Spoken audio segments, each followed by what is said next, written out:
नमस्कार दोस्तों, आज से करीब 4500 साल पहले इजिप्ट में एक ऐसा अजूबा बनाया गया जो आज के दिन तक लोगों को चौंका कर रख देता है। The great pyramid of Giza.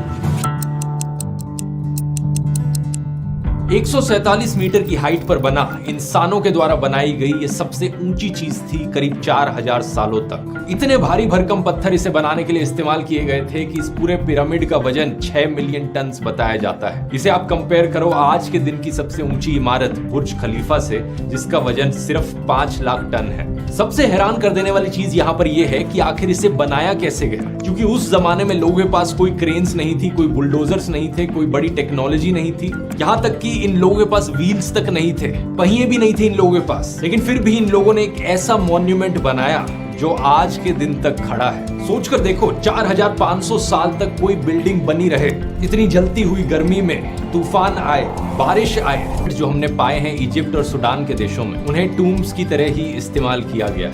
लेकिन क्योंकि specifically great pyramid of Giza के अंदर अपने अंदर इस पिरामिड के कोई सब्सटैंशियल एविडेंस नहीं मिला इन चीजों का, तो लोग अपनी ऑल्टरनेटिव थ्योरीज बनाते हैं। इस ग्रेट पिरामिड के अंदर जब आर्कियोलॉजिस्ट गए तो उन्हें सिर्फ 3 रेलिक्स मिले और एक खाली कॉफिन मिला। ये ताबूत माना जाता है कि खूफू का था और बाकी और जो खजाना और ज्वेलरी इसके आसपास होनी चाहिए थी, अज्यूम किया जाता है कि इतने सालों में कोई उसे लूट कर लेकर चला गया। तो जो लोग इससे डिसएग्री करते हैं उनकी ऑल्टरनेटिव थ्योरीज बड़ी ही अजीबोगरीब है। एक बड़ी पॉपुलर थ्योरी जो सुनने में आती है वो ये है कि ये ग्रेट पिरामिड एक पावर प्लांट था जिससे बिजली जनरेट हो सकती थी। जो लोग इसमें मानते हैं वो कहते हैं कि एंशिएंट इजिप्शियन लोग बड़े ही टेक्नोलॉजिकली एडवांस थे, वो ऑलरेडी बिजली बनाना सीख चुके थे। इस थ्योरी के एविडेंस के तौर पर क्या बताया जाता है, कुछ पुराने जमाने के इनके आर्ट वर्क्स दिखाए जाते हैं। इनके पुराने टेम्पल्स की दीवारों पर कुछ इस तरीके के आर्ट वर्क्स पाए गए हैं जिसे कुछ लोग देखकर कंक्लूड करते हैं कि यहाँ पर एक लाइट बल्ब बना रखा है इन्होंने। तो लाइट बल्ब इन लोगों ने पहले ही इन्वेंट कर लिया था